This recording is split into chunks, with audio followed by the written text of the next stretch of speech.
Out of Africa, but not out of danger. Video journalist Florian Plaucher is back in Paris after spending 6 days in Sierra Leone, covering the Ebola epidemic.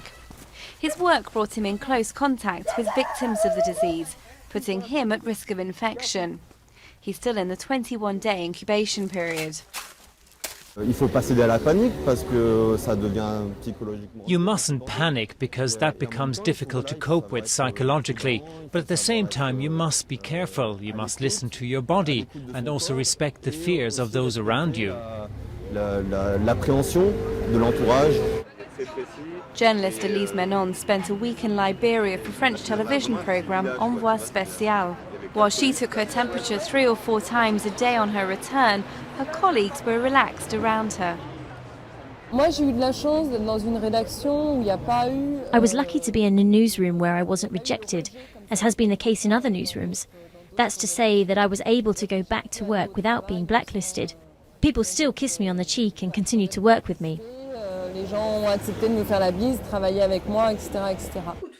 French radio station RFI has been covering the Ebola epidemic since its outbreak in March.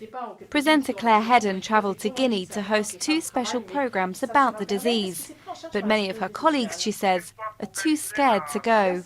What has struck me about this story is that journalists are more afraid of going to report on Ebola than to go on assignment to Central Africa, Mali or Iraq, which are very dangerous places and which seems to me incredibly risky. So I think there's a real fear of this epidemic, which we need to understand. It's seen as the invisible enemy. This virus, it is invisible. News channel France 24 places its journalists in quarantine after reporting from an Ebola-affected region. But despite the risks and the costs involved, the channel believes it's important to continue its coverage on the ground. With Ebola, there are the facts, and the facts are clear despite certain grey areas. And then there is fantasy. It seems to me that there are 2 professions which need to disregard the fantasy. That's first of all the medical profession, and then journalists, who are tasked with transmitting this information, transmitting it in the most factual way possible.